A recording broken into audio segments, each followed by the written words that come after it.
Modification clear? Alrighty. We are going to discuss Chapter 3, Modifications to the English Structure. Alright, so your book opens up talking about literal versus idiomatic phrasing. Okay? They talk about using natural phrases versus what you just signed, verbatim, word for word signing. They warn you against signing exact glosses of what you hear and voicing what you see in the deaf consumer, because sometimes that won't make sense.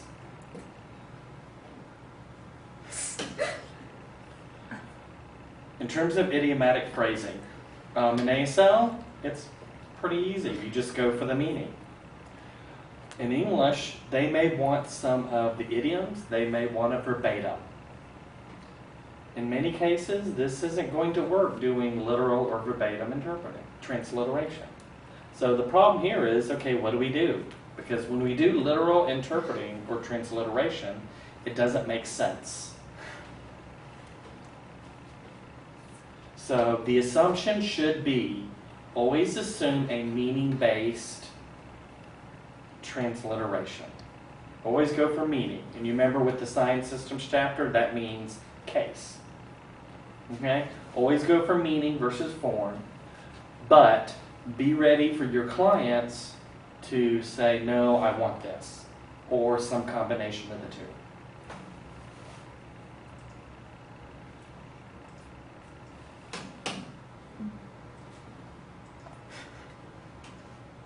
So, again, with transliteration, the meaning can be lost easily, and transliterators have to adjust the message to clarify things. Another reason you have to adjust things is because, and you've heard this from the last chapter, English is produced at 180 words per minute. We can't produce that many. We can't produce that many signs per minute. Again, that's assuming we're doing an English-based signing system. It is impossible for us to do 180 signs per minute. ASL can produce the same message that a 180-word minute message can give, but that incorporates other non-manual type markers. So the three types of changes or adjustments are additions, restructuring, and deletion. We'll go to the first one there, which is additions. There are 5 types of additions you can possibly make. There's cohesion, there's clarification, modality adaptation, repetition, and then reduplication. So the first one, cohesion. This is basically just a linking device. They make it sound fancy with the words they use, but it's basically indexing. What you know in ASL is indexing, setting something up in space and pointing to it. Okay? Your book uses the word pronominalization. But the way transliteration uses it is a little different. In ASL, you'll name it, then you'll set it up in space, and then you'll always refer to that space.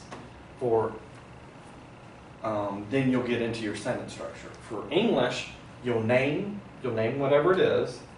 In addition to the name, you'll point. Okay? So whereas in ASL, you name it, set it up, then you say your sentence. You're going to say the sentence and the noun, and then point at the same time. So you're adding something to the sentence. So if you see this one, Jane Seymour, the author, gave her book to the crowd for free. If we were doing that in ASL, what would we do? Set up. Yeah, we would. Seymour? Jane Seymour, point, and we would then say, her, the author, gave her book to the crowd for free. What you're going to do in English, or transliteration I should say, is spell it, Jane Seymour, the author, then point, gave her book to the crowd for free. Notice I didn't stop. That was done in the middle of the sentence. Okay? So you're doing the sentence, but you're adding the index in the middle of the sentence. Okay? What's the difference? Like, I don't even understand the In difference. ASL, you set it up first before you produce your ASL sentence. Okay. You're not setting this up first necessarily. Okay.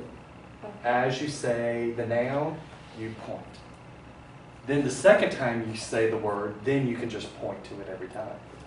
Okay. Whereas in ASL, you're setting up all your characters where? First, before you say any ASL sentence whatsoever. So as you can see with this, Jane Seymour, the author, there's not another pronoun here. But we're going to have literally 3 nouns. Jane Seymour, the author, and then indexing in space. That's where the addition happens. So the next type of addition is clarification. The point of this is to clarify an ambiguity that English provides, or at least manual English provides. So the purpose for this is to explicitly state something that's implicit in English. So even with transliteration, you're going to take something that's implicit in English and make it explicit.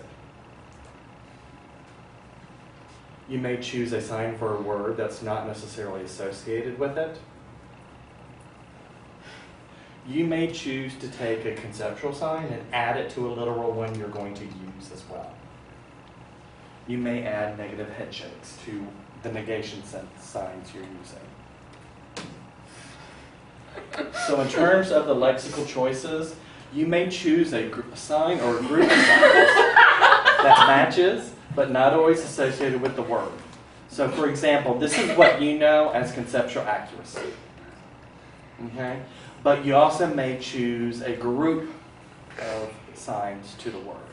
A couple students, and I hope they don't mind that I took their word today, but they asked me for some signs and they used microeconomics. Okay? They asked what to sign for that. So in English, this is one word, microeconomics. But in signing it, we may say small economics,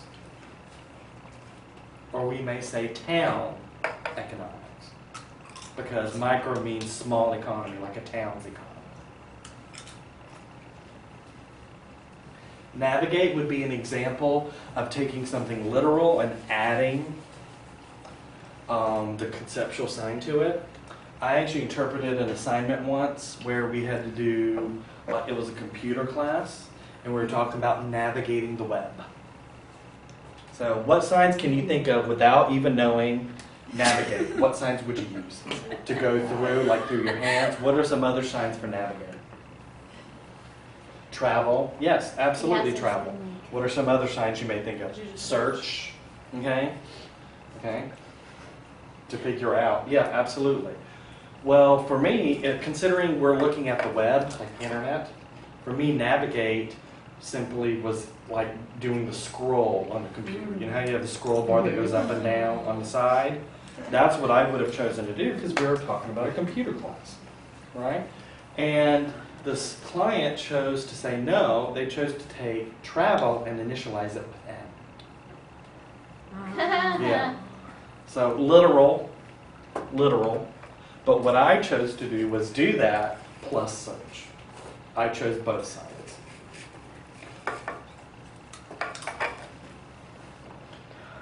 Sometimes you're adding a word to something that has been left unstated. Those explicit versus implicit. The two famous ones I love to use are the Pledge of Allegiance and the Star Spangled Banner. You think of the Star Spangled Banner, that last phrase, home of the free and the brave. Who are the free and who are the brave? Americans, people. So I've seen several choices like that. Home of the free and the brave Americans. I've seen some say home of the free and the brave people. Same thing here. Pledge of Allegiance, justice for all. What does all mean? All people, yeah. So I've seen that added. Adding that because that doesn't always clarify. That's an implicit, assumed phrase.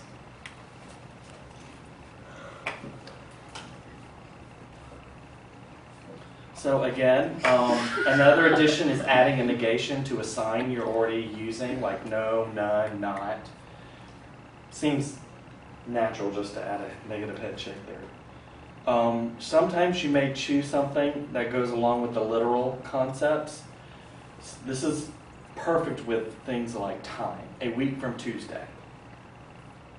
If we literally sign that, a week, and then assign from Tuesday, they may want you to sign that. But what you may choose to do is sign it literally, a week from Tuesday, and then sign next Tuesday, or next week Tuesday. You can do both together. Same thing with time. 15 minutes till 4. You know, some clients may want you to do 15 minutes to 4. But you may choose that and 15 minutes before 4 or 3:45. Do both together. There's another one I was thinking about with this one. It'll come up later, I'm sure. So modality adaptation. Okay, English has a lot of nonverbal parts, tone, mood, all of those things. And the way you're going to add that in your non-manual, in your English transliteration, is to add non-manuals, change the volume and speed of your signing. Like temporal aspect, for example, making something large, adding circular action, those kind of aspects to it. The other reasons that you may add non-manuals is to show a topic shift. Maybe they're changing topics. Maybe they're way off the point. Clause separation. If you don't use non-manuals in signing transliteration, it's going to look like one big run-on. So the only way sign-wise to show the end of a sentence and the beginning of another, you have to use non-manuals, specifically your eyebrow non-manuals. Because if you don't, there's no clear distinction when the sentence started or when it ended.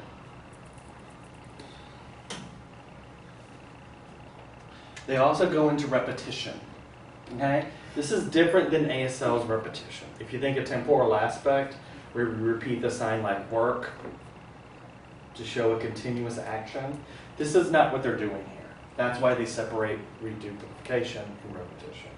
Here they're talking about repeating a sign for emphasis. So it's kind of like we were talking in Terry's class, like they would sign the picture and the figures spell picture and then sign it again. Like that's what they would do, Yes, right? exactly. Like that. Yeah, exactly. And we may think English doesn't do this, but actually English does use this sometimes. You know, I'm trying to think. Barnes and Noble, we want to go there. Do we really need to say Barnes and Noble? No, we really don't. Because we already know where we're going, right? That would be an example of emphasizing something.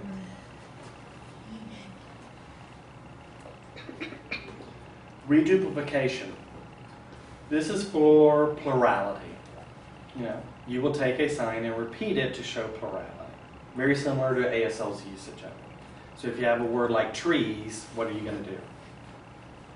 Repeat the sign for trees. Exactly. Now these last two, repetition and reduplication, what they have found is the first three additions are used much more often than these last two. You look like you have a question. No. Okay. I'm just taking it all in. So restructuring. This is basically replacing one sentence for another. Or replacing two phrases in your sentence with each other. It does not have to happen exclusively from addition or deletion. You can use restructuring with addition and deletion. You can use all three of them together. A lot of times the reason why you're going to change things are for clarity. Realize that once you restructure something, you need to have those words on your lips, and those words should be as many of the original English word choices on your lips as possible. So regardless of paraphrasing, you should keep those original words on your lips.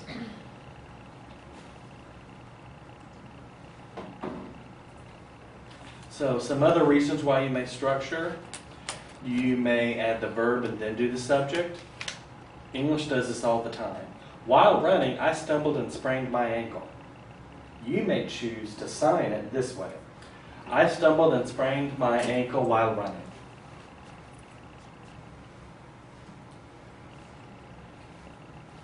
Double negatives tend to be very confusing, yes. That first one, the verb and the subject, isn't this question may be completely like way off there. But isn't that while running I stumbled and sprained my ankle? Isn't that chronological though?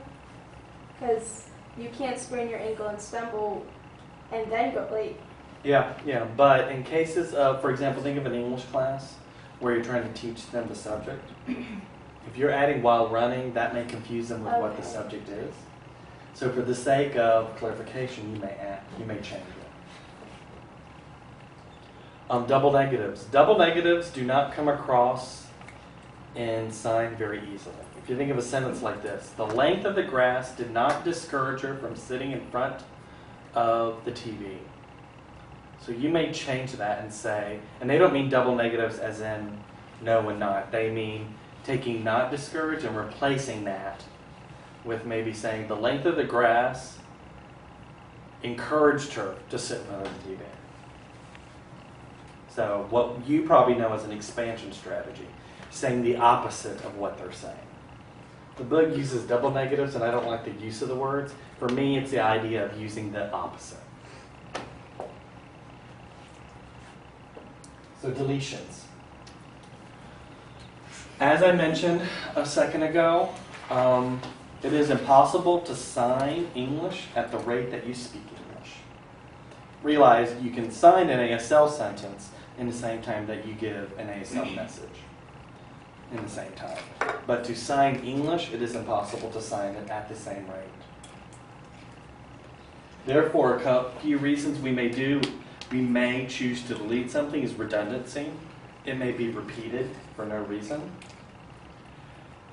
Tense may be an issue, so we may change the time marker. Or the word may have no meaning whatsoever. It's a fluff word. So redundancy actually happens in English all the time. This is the sentence I'm using here. We have all gathered here in this church for the memory of our friend Joe. How could you change that? Not in this church. Yeah, we are all gathered here for the memory of our friend Joe. There's another. Where we're at. Yeah, you know where you're at. Or what's another way to change that? We're here to remember our friend Joe. We're here to remember our friend Joe. Yeah, exactly.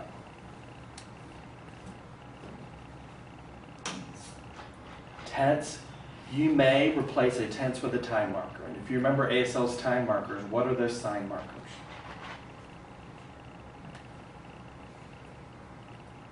What are the signs in ASL that show time? Will, past, yesterday, now. You know, all of those sign markers may be something you'll use here instead of the tense markers.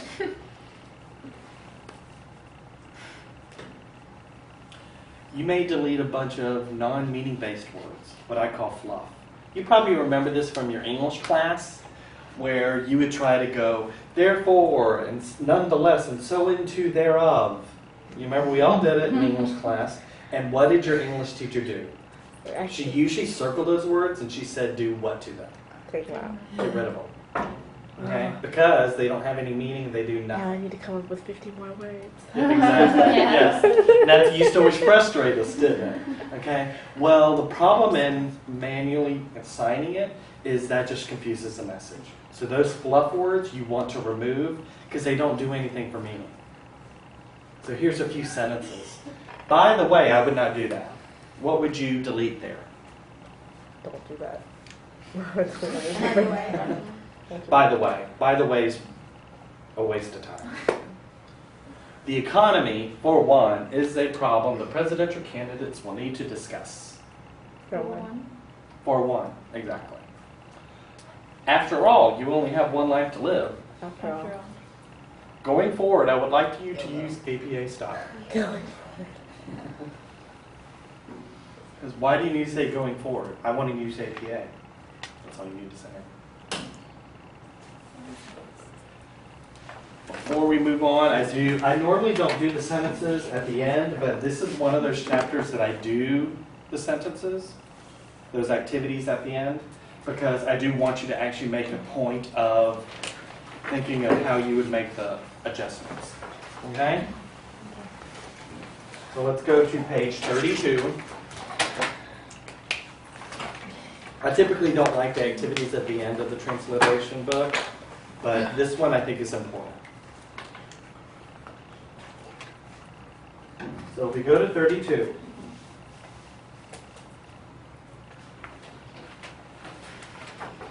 So the first one says, it was an exhausting trip. I have an exhaustive list. What would we do there? It was an exhausting trip. Are we changing the words, or are we deleting? Or we're using everything that we How want? to You may use multiple things. You're asking how we sign it. That trip was long. So Yeah. you may change. You may just go, that trip was long. Yes, exactly. Or could you like non-manual? That trip, you could do that. I would do more like the eyebrow, like the eyes, that tense marker, long, and then keep that on your mouth. Okay? Paper towels absorb water.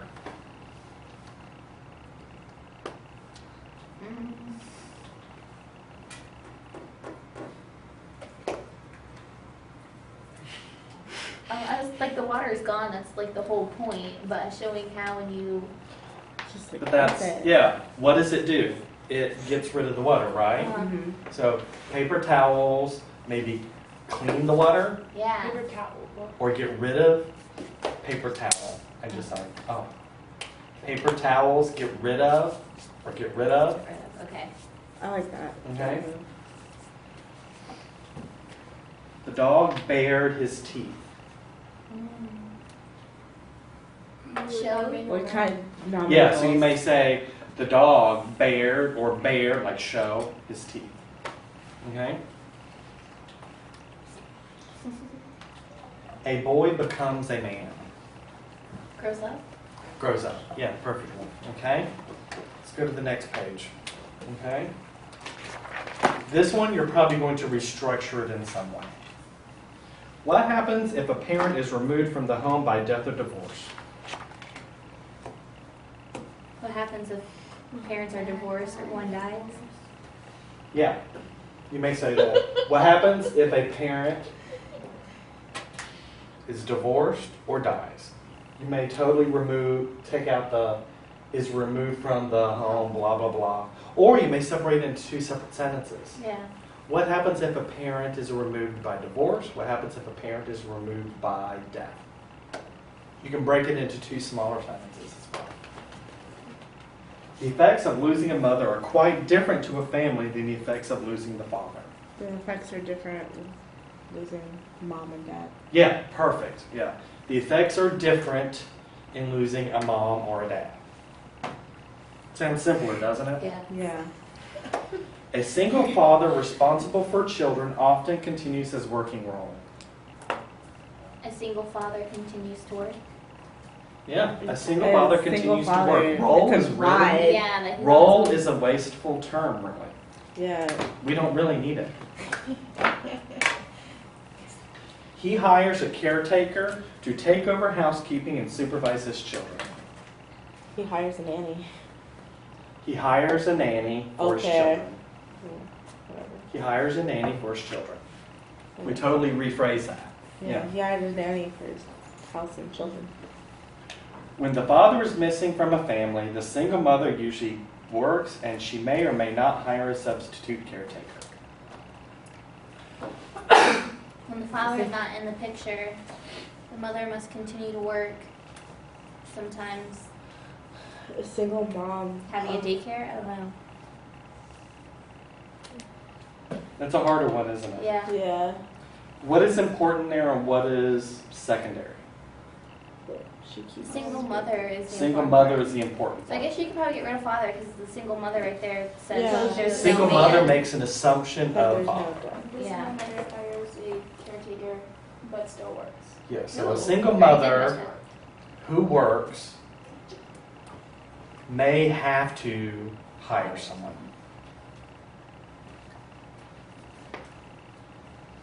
Another way I might say that is a single mother without a father, without a husband, may have to hire someone. That's good too. All right? The plight of single women with children seems the most desperate and is increasing in frequency. I don't know what There's a point lot it of single moms. Yeah. There's an abundance of single moms in the area. So what is plight? I heard someone say what plight means. I don't know what it means. It means the problem. Okay. Okay? So the plight of single women with children seems most desperate and is increasing in frequency. Is there something that seems redundant to you there? Let me Plight. take out plight. The problem of single women with children seems most desperate. Does there Or with seem children. Single moms with children. Single women with children. Single So moms maybe could be mom like and they children have a is child. repetition. Also, to me, plight and desperate are Yeah. repetitious. So I may say one or the other, but not both. So I may say something like, a single mother's problems is increasing in frequency. Yeah. Or a single mother's desperation is becoming a frequent problem. I like that better. All right?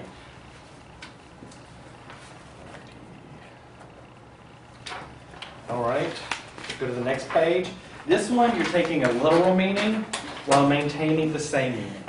So this one, you may have to do a literal with a conceptual meaning. That factory turns out hundreds of cars a year. Can we do this? Turns out? Well, it's already, you got factory. Like me? So yeah, that would be the meaning. Oh, I like that. So what do we do for turn out, like the literal version? Turn. Turn out. Maybe they say turn out like flip, Turn okay? So you may say that factory turns out, flip, turns out, and say all the choices you said, like assembly line. I like that. Both of those, hundreds of cars a year. When will this train get to San Francisco? Now, if you had to do that literally, what would you do get to for?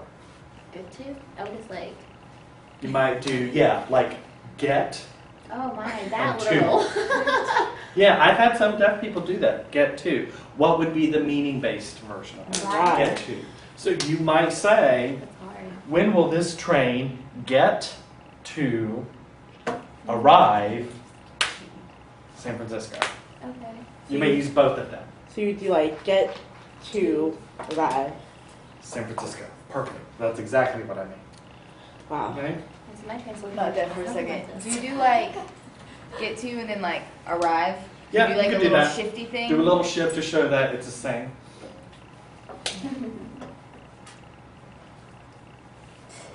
Will you look after my house while I'm away? Look, and then the sign for after would be literal. Goodness. What do you mean? What do we mean by look after? After. Look after. So Watch. you may say, Oh, Watch there over. you go. you may say, will you look after, take care of my house while I'm away? Okay, good? Now, the last one, page 35, you are going to do any of these. Restructure, paraphrase, or delete. So you may be doing any of them. They haven't delineated what you'll do. Many women today are torn between responsibilities at home and on the job. I would take out today. It's like many Today, women, okay? you know, they're torn between responsibilities at home. So many women are torn between responsibilities at home and on the job. Is there anything else we could do? Or is that good for you? I was gonna Different say, responsibilities. Maybe not even say home and on the job, just say various responsibilities. we won't have any responsibility. Maybe we don't need that, okay?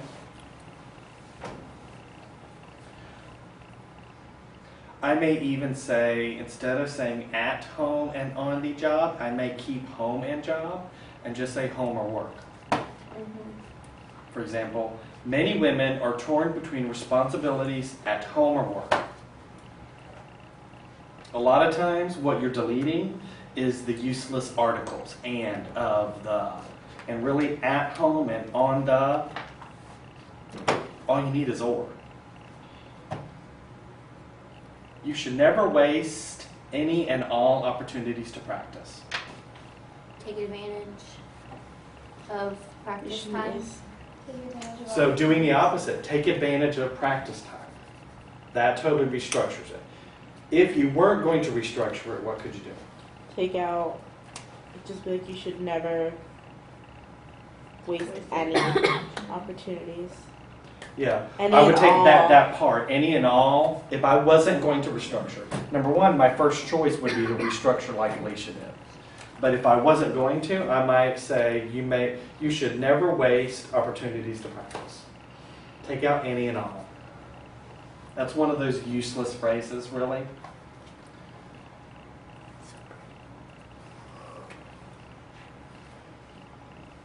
Three-quarters of all Americans own 2 televisions. 75% of all Americans. Yeah, replacing a time marker. We may say 75% of all Americans own 2 televisions, or we may put both of them together. We may say 3/4, 75% of all Americans own 2 televisions. Can you say most of Americans own 2 televisions? Yeah, I might even say that. My tendency is to take out all.